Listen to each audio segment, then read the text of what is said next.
sides. Yun o, ang ganda o. Okay. So guys, ayun o, meron tayo ditong nakita. Dito lang yan sa tabi-tabi. Titignan natin kung pwede bang gamitin tong tripod na to. So yung guys, nagana yung ating tripod na nakita natin dun sa may drawer. Tignan natin kung gagana ba to. Pag pinindot ko daw to, itong button, mag-i-stop.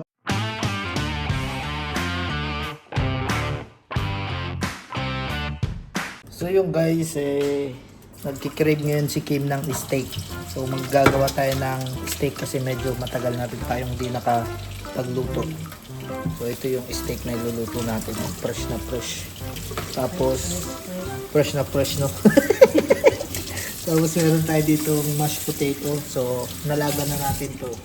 Bale, i-mash na natin para magdi siyang mash. Kaya nga mashed potato. Kailangan mo yung mash. Habang nagmamash tayo ng ating potato, magluluto tayo doon ng ating chicken wings. Meron tayo ditong chicken wings. Yung chicken wings na binili namin frozen. Ayan, frozen. So prito natin yung chicken wings dito. Ay, hindi po mahilig tumatito.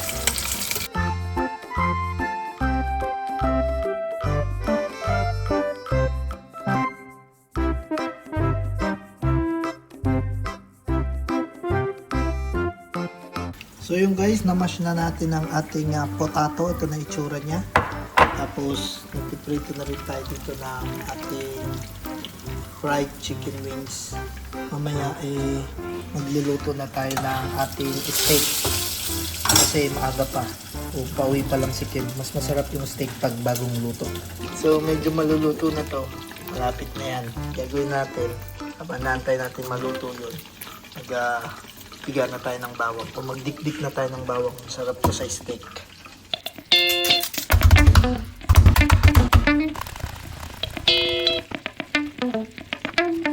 Guys, luto na ang ating chicken wings. Medyo natusta.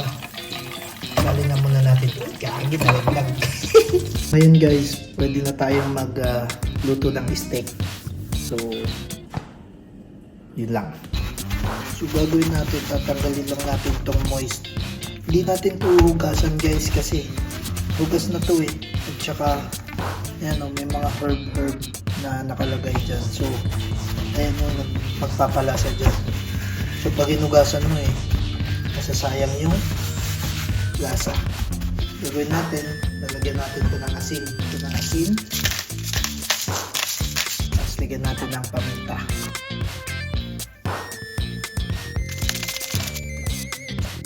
So yun guys, mainit na ating kalan. Lalagyan natin ito ng konting mantika. So yun guys, mainit na ating kalan. Pwede na natin itong ilagay. So 2 minutes lang each side. 2 minutes lang yun. Tapos babalik na rin natin ulit ng 2 minutes. So every 2 minutes na siya. Balik na rin ang ating luto natin dito mga medium well. So yun guys, 2 minutes na. Gagawin natin, lalagay na natin yung bawang.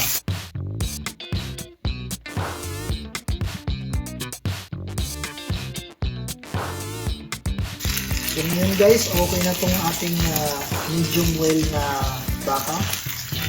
So paano mo siya malalaman na medium well? Pag medyo malambot, ibig sabihin, lambot na yan. So, hahanguin na natin to. Tapos, iniwain natin.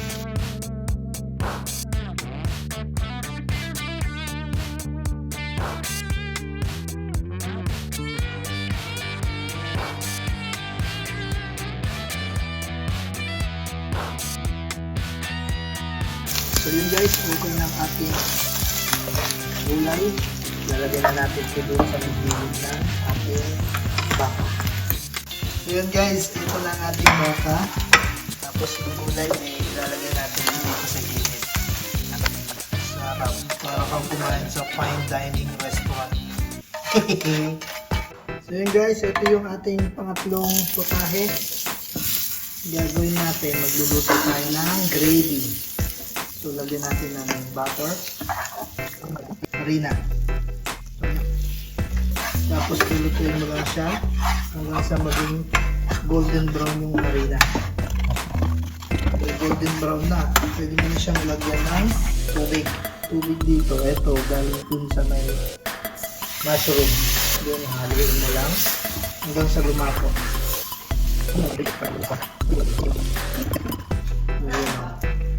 Medyo malabnaw pa ang ating gravy pero okay na. Ngayon, ang gagawin natin, so kuha tayo dito ng chicken cube. Ito yung pampalasa ng ating gravy.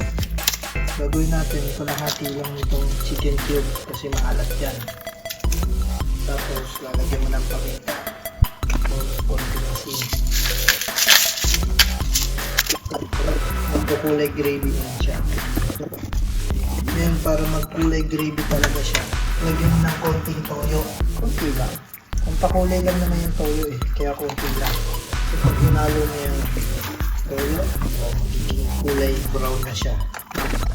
Kulay gravy ka na. Pwede mo nang patay na katawan.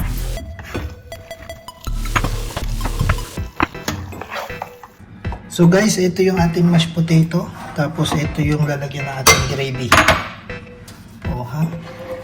Sarap. Para kang kumain sa steakhouse. Okay na to, kakain na.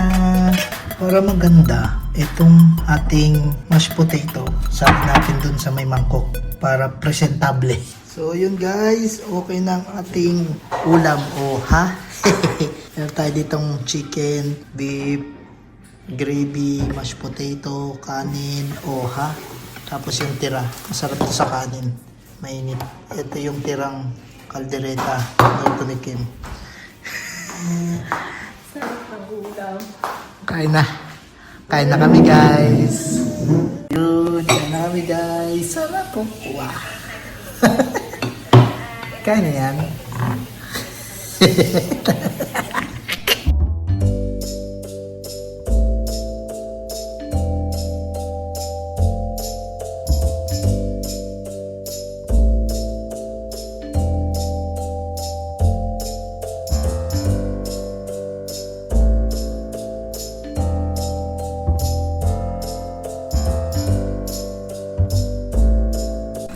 So yun guys, patapos na kami kumain no. Tingnan natin tong baka. Yung baka.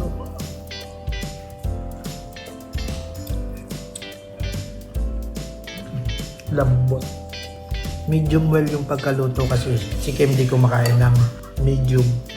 Mas potato. Lagyan mo ng gravy. Tapos baka.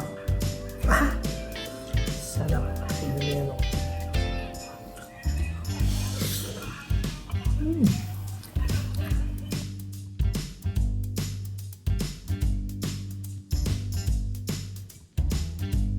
Hey guys, busog na.